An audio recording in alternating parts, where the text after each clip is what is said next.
A história de uma mineira ganhou o mundo nas últimas semanas. Ela é de Bambuí, no centro-oeste do estado, e tem uma doença rara e que causa dor, gente, 24 horas. No nosso portal, no Paranaíba Mais, você tem mais informações, você vai encontrar uma reportagem, que traz a história dessa jovem de 27 anos e que criou uma vaquinha para realizar eutanásia na Suíça.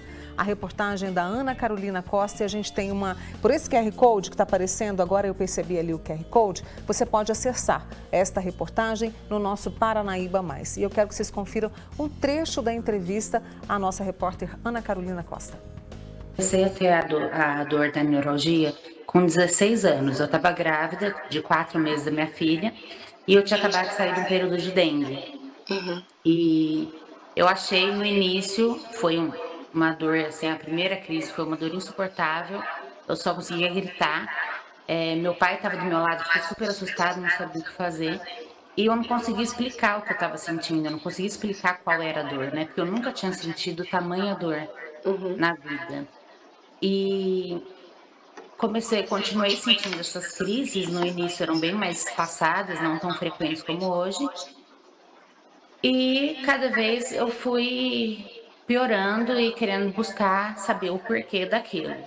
E aí, meus pais me indicaram procurar um neurologista.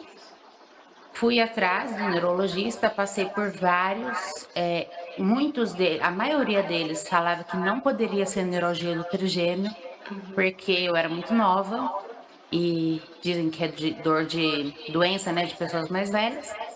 E aí muitos desacreditavam que era neuralgia do trigêmeo e parava de investigar ou falava que era estresse. E aí eu fui em 27 neurologistas até conseguir meu diagnóstico. Isso demorou 4 anos. E o que me ajudou muito a ter o diagnóstico foi que a minha avó, meu pai e minha avó começaram a perceber que a forma como eu me comportava durante uma crise era parecida com a forma como meu bisavô se comportava, porque ele tinha neuralgia do trigêmeo. Então isso ajudou o lado investigativo. E fui no mesmo médico que operou meu bisavô e ele me diagnosticou. Essa história da mineira Carolina Arruda, que sofre de neuralgia do trigêmeo bilateral e é considerada como a pior dor do mundo. E a gente convidou um especialista justamente para saber mais sobre a doença. Ela sofre com essa dor há 11 anos, E eu estou recebendo aqui hoje o anestesiologista e com especialização no tratamento da dor, Dr. Rafael de Almeida Carvalho. Rafael, muito obrigada por ter vindo. Obrigado a você, Mônica, bom dia. É uma doença rara e com essa dor que não consegue se descrever, O que é a neuralgia do trigêmeo? Inclusive, a gente tem uma imagem aí para que as pessoas possam acompanhar. Sim, Mônica, como você colocou, é uma doença rara. A incidência, não dados brasileiros, mas dados internacionais, mostram que ela acomete de 5 até 8 pessoas a cada 100 mil habitantes por ano. Então, é uma doença, felizmente, considerada rara. E no caso dessa paciente, mais rara ainda pela idade, porque o pico de acometimento é entre 60 e 70 anos.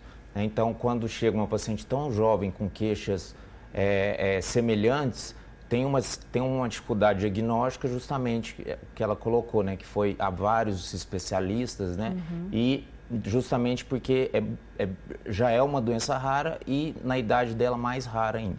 Mas pode acontecer. Medicina não tem esse caráter, não é matemática, não é ciência exata. Então, a neuralgia do trigêmeo, o que é o trigêmeo? O trigêmeo é um nervo, como está mostrado ali na imagem, é um nervo sensitivo, ou seja, ele só tem a função de sensibilidade da face. São 3 ramos, por isso que ele é chamado trigêmeo. Um ramo que vai para a região do olho, um ramo que vai para a região aqui próxima ao nariz e maxila e um ramo mais na mandíbula. Certo. Então, são 3 ramos.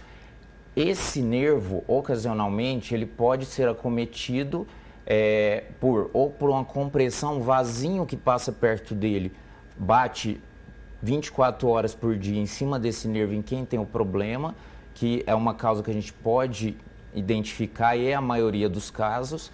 Pode ser por uma outra doença, por exemplo, uma doença autoimune, como a esclerose múltipla, que pode atacar esse nervo, a bainha que é a protetora do nervo, e tem outros casos que a doença é idiopática, ou seja, a gente não sabe a causa. E a característica da dor, como você bem colocou, é uma dor excruciante, considerada por muitos como a pior dor do mundo, e na antiguidade falavam em dor do suicídio, porque era a pessoa preferia tirar a vida do que ficar sentindo a dor. Felizmente, com o tempo, os medicamentos que a gente pode usar hoje resolve 70% a 80% dos casos. São medicamentos anticonvulsivantes, né, que eram usados para tratar convulsão, mas funciona muito bem para a neuralgia do trigêmeo. Em 70% a 80% dos casos, o problema fica muito bem controlado. Doutor Rafael, essa dor, a pior dor do mundo, o trigêmeo, muito bem explicado por você, que fica na área da face, né? Esta dor, ela é 24 horas e na cabeça, é isso? Não, ou ela se espalha pelo corpo? Não, ela é restrita, isso é importante, ela quase sempre, em 95% dos casos, é restrita a um lado só.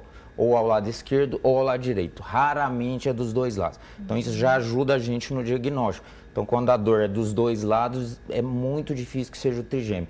Então é uma dor de um lado só e ela pode ser ter de poucas crises até 100 crises por dia. E ela é desencadeada por estímulos simples, como toque, mastigação, até um vento frio que bate no rosto pode desencadear a dor. E quantas vezes essa dor é desencadeada por dia varia muito, mas podendo ir de poucas vezes. E outra característica importante dela é que ela dura segundos a minutos.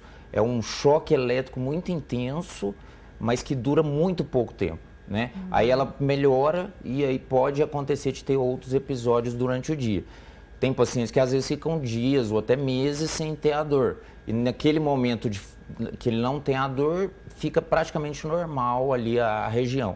Mas com o passar da doença, ela tende a ter intervalos mais curtos de dor. A Carolina citou que depois de muito tempo de investigação, né, descobriu-se que o avô dela tinha a mesma doença. Então tem um peso hereditário aí também, doutor Rafael? Existe uma teoria que possa ter uma genética envolvida, porque em alguns casos eles identificam essa correlação, mas ainda ela não é muito clara. Então hoje, se você considerar, meu avô teve, eu tenho uma chance maior de ter, mas não uma chance direta, uma correlação tão clara assim. E no caso do tratamento, o diagnóstico é feito a partir da dor, então ele é clínico, a pessoa procura, né, um especialista, assim como você em dor. Ele é clínico e há alguns exames também? Sim, o diagnóstico é eminentemente clínico, né, com o histórico que a gente já conversou aqui, e a gente tende a solicitar a ressonância nuclear magnética não para fazer o diagnóstico, mas para excluir outras causas. Então, raramente pode ter uma tumoração que está comprimindo o nervo, ou algum problema vascular, um aneurisma, alguma coisa que pode estar comprimindo o nervo. Mas isso é a exceção, isso não é a regra. A regra é a gente fazer a ressonância e não identificar nada. No máximo, aquele vasinho, às vezes, batendo no nervo, ele pode ser identificado em algumas ressonâncias que a gente solicita especificamente para isso.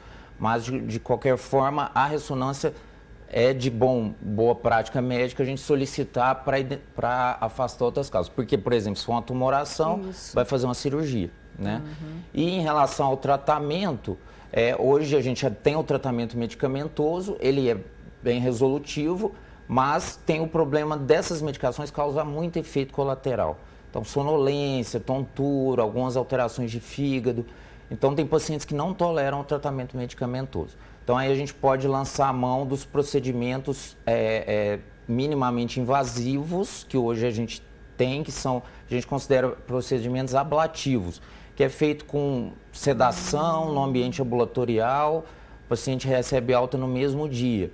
Eu vou falar os termos técnicos aqui, mas é a radiofrequência, que é inativar o nervo de forma elétrica, uma compressão por balão, que também é uma inativação mecânica do nervo, tem uma radiocirurgia, como se fosse uma radioterapia localizada para o nervo, E em casos mais, em pacientes mais jovens ou em casos que não estão respondendo, existe a cirurgia também, que é feito como se fosse uma neurocirurgia. Essa já tem que ser no centro cirúrgico, com internação, e que faz uma incisão atrás da orelha e faz separa esse vasinho do nervo e coloca como se fosse uma espuma entre os dois para melhorar os sintomas. Neutralizar, digamos assim, né? Então, assim, quando o pessoal pergunta, melhora a cirurgia? A cirurgia tem um pouquinho os resultados são um pouco melhores, mas devido à baixa invasividade e à necessidade de internação de pacientes que, na maioria das vezes, são idosos, então a gente dá preferência para os minimamente invasivos, explica para o paciente.